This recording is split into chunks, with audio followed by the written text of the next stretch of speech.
ദത്തെടുക്കൽ പ്രഹസനം നടത്തി സുരേഷ് ഗോപി വഞ്ചിച്ചതായി അട്ടപ്പാടിയിലെ കോഞ്ചിയൂർ ഗ്രാമവാസികൾ. 2015-ൽ ദത്തെടുക്കൽ നാടകത്തിന് ശേഷം പിന്നെ തങ്ങളെ സുരേഷ് ഗോപി തിരിഞ്ഞു നോക്കിയിട്ടില്ലെന്നും വാഗ്ദാനങ്ങൾ നൽകി വഞ്ചിച്ചതായും പ്രദേശവാസികൾ പറയുന്നു. കോഞ്ചിയൂർ സന്ദർശിച്ച ഞങ്ങളുടെ പ്രതിനിധി ഇർഫാൻ ഇബ്രാഹിം സേഠ് തയ്യാറാക്കിയ റിപ്പോർട്ട് കാണാം. ഞാനിപ്പോൾ നിൽക്കുന്നത് അട്ടപ്പാടിയിലെ ഗോഞ്ചിയൂരാണ്. 2015-ൽ സുരേഷ് ഗോപി വന്ന് ദത്തെടുത്ത ഊരാണ് ഈ ഗോഞ്ചിയൂർ. നമുക്ക് ഈ നിവാസികളോടൊന്ന് ചോദിക്കാം, എന്താണ് സുരേഷ് ഗോപി ഈ നാട്ടുകാർക്കും ഈ ഊരുകാർക്കും വേണ്ടി ചെയ്തിട്ടുള്ളത്? സുരേഷ് ഗോപി വന്നിട്ട് എന്താ ചെയ്തത്? നിങ്ങൾക്ക് ഒന്നും ചെയ്തില്ല സാർ. ഒരു ലൈറ്റ് മാത്രമേ എല്ലാ ജനത്തിന് കൊടുത്തതേ ഉള്ളൂ. അതൊരു 3 മാസം 2 മാസമേ ഉള്ളൂ. അതും പോയി. പിന്നെ ഒന്നുമില്ല. റോഡ് ശരിയാക്കി തരാം, വീട് ശരിയാക്കി തരാം, നിങ്ങൾക്ക് എല്ലാം സലിക തരാമെന്ന് പറഞ്ഞിട്ട് ഒന്നും തന്നില്ല. എന്താ പുള്ളി വന്നിട്ട് പറഞ്ഞിട്ട് പോയി സുരേഷ് ഗോപി വന്നിട്ട് പറഞ്ഞേ ഞങ്ങളെ ഗോഞ്ചിയൂർ തത്തെടുത്തു, ഞങ്ങൾക്ക് വേണ്ടപ്പെട്ട സഹായങ്ങൾ ചെയ്യാമെന്നുള്ളതാണ് പറഞ്ഞത്. പക്ഷേ ഇതുവരെ ഒന്നും ചെയ്തിട്ടില്ല. ഞങ്ങൾക്ക് അതൊരു ഇതില്ല. ഞങ്ങൾക്ക് ഇപ്പോൾ ബുദ്ധിമുട്ട് കാര്യങ്ങളാണ് നമ്മുടെ അവസ്ഥ. ഞങ്ങൾക്ക് കുറേ വീടുകളുണ്ട്. പക്ഷേ ആ വീടിന് പകുതി പണി തീർത്തിട്ടുണ്ട്, പകുതി പണി തീർത്തിട്ടില്ല.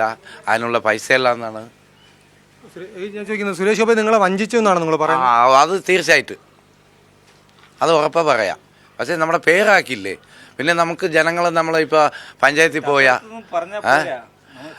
പോയാൽ നിങ്ങൾ സുരേഷ് ഗോപിൻ്റെ ആൾക്കാരാണ്, നിങ്ങൾക്ക് ഇപ്പോൾ ഒന്നും തരില്ല, നിങ്ങൾ അവിടെ ചോദിക്കുമെന്നാണ് പറയുന്നത്.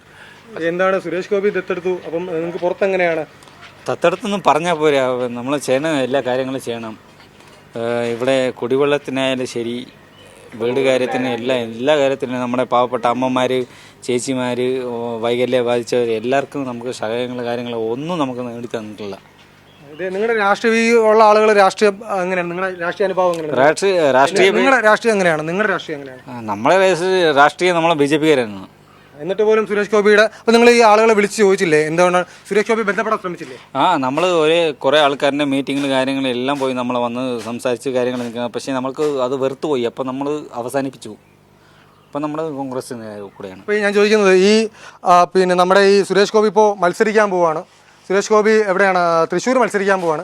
അപ്പോൾ തൃശ്ശൂരിലെ ആളുകളെ മൗസ് ഇതൊക്കെ തന്നെ ആയിരിക്കുമോ? ഇപ്പം നമ്മുടെ ഇവിടുത്തെ ഈ ഗോഞ്ചിയൂരിലുള്ള ആൾക്കാരുടെ ബുദ്ധിമുട്ടാണ് അവിടുത്തെ ആൾക്കാർക്ക് ഉണ്ടാകുക. പക്ഷെ അങ്ങനെ പറയാമല്ലോ. കാരണം നമ്മൾ തൃശ്ശൂർ നമ്മൾ മത്സരിക്കാതെ വിജയിക്കുന്നു പറഞ്ഞാൽ ആ ജനങ്ങൾ നമ്മുടെ ഗോഞ്ചിയൂരിലുള്ള പാവപ്പെട്ട ജനങ്ങളെ പോലെ ആവും. അതാണ് നമ്മുടെ സുരേഷ് ഗോപി വന്ന് ദത്തെടുത്തു എന്ന് പറയപ്പെടുന്ന ഗോഞ്ചിയൂരിൻ്റെ ഇപ്പോഴത്തെ അവസ്ഥയാണ് ഇവർ വിവരിച്ചത്. ഇതിനു മറുപടി പറയേണ്ടത് ബഹുമാനിയായ സുരേഷ് ഗോപി തന്നെയാണ്. ഗോഞ്ചിയൂരിൽ നിന്നും ഇർഫാൻ ഇബ്രാഹിം സേഠ്, കൈരളി ന്യൂസ്, പാലക്കാട്.